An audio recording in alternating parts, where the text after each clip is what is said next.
Hi guys, welcome to the Crystal Goddess. It is so good to be back. It's so good. Thank you for joining me.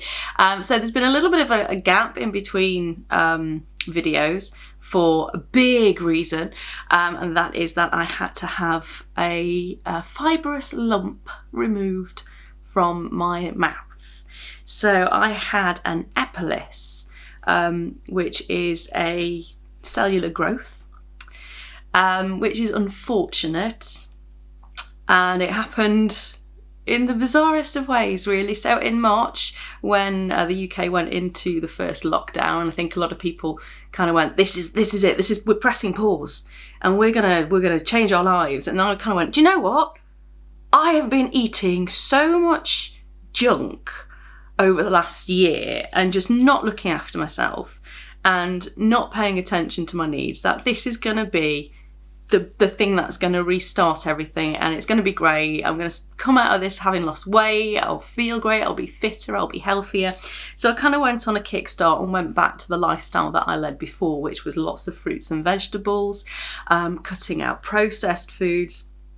And one day, a little bit peckish, and decided to bite into a conference pear. And they got quite hard skin. So what happened was, bit into the pear, and the skin slid down the side of my tooth and went into my gum line, and I felt the gum pull away. It was very painful and not very nice. A lump started to form in the gum in between the two teeth. And because it was lockdown, no dentist could see me. It got worse and worse and worse. I was using mouthwashes, I was flossing as I would normally do, looking after my mouth as best as I could. Managed to speak to a dentist over the phone, and they, from the description I gave them, they thought it was an abscess, so I had a course of antibiotics. Of course, it did nothing. I then had another course of antibiotics, and that did nothing. And then I had another course of antibiotics, and that did nothing. And then I had a final course. So that's 4 courses of antibiotics that I was on over the space of a couple of months. And I kind of left gaps in between to see if anything would happen. But the lump just kept getting bigger and bigger and bigger. So when the first lockdown eased and dentists were allowed to see people, I went to see my dentist, who came out looking like someone from World War II with a full face mask, full gas mask effect, which was a little bit intimidating. If you don't like the dentist, that would definitely put you off for life. And she came out and looked at it and said, that is not an abscess. But she kept reassuring me it wasn't anything sinister, anything sinister. She got her colleague to come in to have a look at it, and he's like, oh yeah, it's an epilis. And they both agreed it was an epilis, to which she then said, don't look it up. Just don't, because you'll panic. You'll panic and you'll worry, and it's not worth it. It's not sinister. It's not a problem. It's just unfortunate. And that was the word that kept being bandied back and forth. It's just unfortunate. It's very unfortunate that this has happened. Of course, I looked it up. Yeah. If someone says don't look something up, don't look it up. Don't look it up. So an epilis is well, the first thing, if you type epilis into a search engine, is it will come back with cancer in dogs' mouths. What? So of course, it panicked me. It turns out that it's not cancer, which is good, but it is a tumour-like growth, which is basically the tissue, the cells get a little bit because they've been irritated, and it grows in a lump. I'm likening it unto a pearl. You know how an oyster or a mollusk produces the epithelial tissues to coat whatever it is that's inside to create the pearl? That's what I was putting it down as. And when it was actually removed, ironically, it did look a little bit like a tissuey pearl. So my body wanted to be a mollusk for the duration of this. So in the end, I had to go to the hospital to have it looked at. They agreed that it was an epilis. It was nothing serious. It was just unfortunate. And it was in an unfortunate place. And because of the kind of work that I do, it was important to remove it without taking big chunks of my gum away, which is something I didn't want in the first place, which just panicked me. So I was advised to find a periodontist. So went, and he looked at it and he said he could do the best that he could to make sure that I still retained a gum line. He would go down deep under the the gum to actually remove anything that could be causing the irritation if something had been left in there, and then he would remove the growth.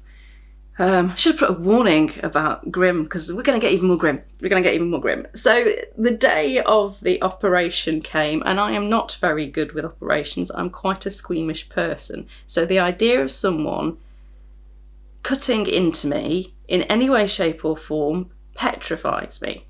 So I thought I have to do something about this. I have to do something about this. There was no offer of sedation. And I found out later why there was no offer of sedation, because I did actually ask when I got there, because I was having a bit of a panic attack. But a friend of mine bubbled with us so that she could take me to the operation, because I would be in no fit state to actually drive there and back with the nerves that I had. So I thought, what can I do? I'm going to take some crystals with me. I'm going to take some crystals, and I've got no pockets, so I'm going to stick them in my bra. I'm just going to stick them in my bra. That's it.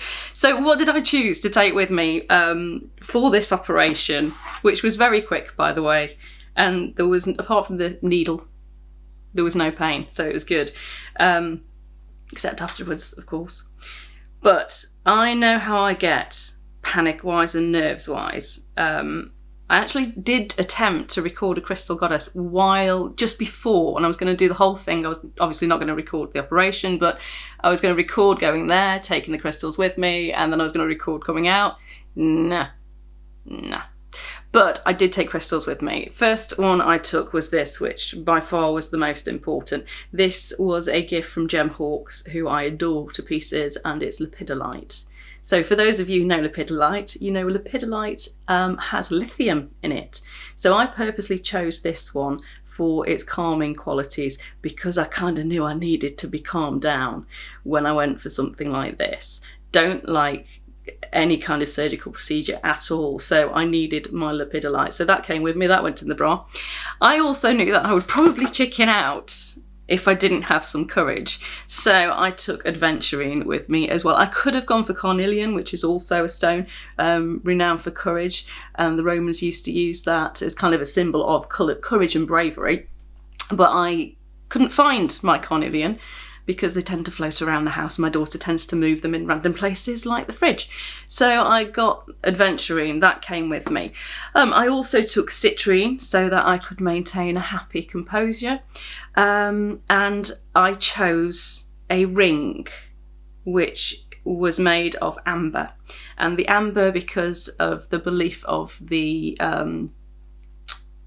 pain relieving qualities, and I have kept that ring on ever since. It's now been 2 weeks exactly since I had the operation. Today is the day, I'm filming this on a Tuesday. Today is the day that I will be going back to the periodontist. I was going to say pedontist, no, periodontist, so he can just check everything's healing properly. The stitches are now out, everything is fine, but I genuinely believe if I hadn't got my crystals with me, just, if nothing else, just for the knowledge that they were there, that I had something with me, so I didn't feel like I was alone. And it was really good, because once I was in the chair, once I'd had a moment to calm down, I did find an inner peace which was brilliant, and it got me through. I was very tempted when the nurse was kind of here with a visor on, with the shiny lights, and I could see there were reflections. I was very tempted to have a little bit of a peek and see what was going on. I resisted that temptation. I resisted it. I had my hand where my crystals were, and I looked at the light, and I just was very calm throughout it all. It was very quick. I say very quick, it was 40 minutes of being, I'm not going to go into it. There was no pain, but it was not the nicest of experiences. But it is now over, thankfully. And the crystals I took with me, I needed to take with me. And it's nice to have something like that. It's nice to be able to just go, do you know what can I take with me that will help me? So for me, it was amber, it was lepidolite, it was adventurine, and it was citrine. And do you know what? The more crystals, the merrier. You don't need to just stick to one. If you want to take a handful with you, if you want to take a handbag full with you, it's entirely up to you. But in moments of need, it's nice to have something there, just even to hold in your hand, just something to give you that little bit of comfort. So that's the reason why I've been quiet for a couple of weeks. I've been healing, and just there's been a lot going on. So thank you for bearing with me. I have got one more of these episodes before the end of this year, and then next year we are going to be back on track. Everything's going to be brilliant, and we're going to do one a week, if not more than one a week. So thank you for joining me today. I will see you next time for the final one of 2020. What a year that's been. Final one of 2020, which will be next week on Wednesday. It has been an absolute pleasure to be back again. Thank you for bearing with me. And I will see you next time on The Crystal Goddess. Love to all.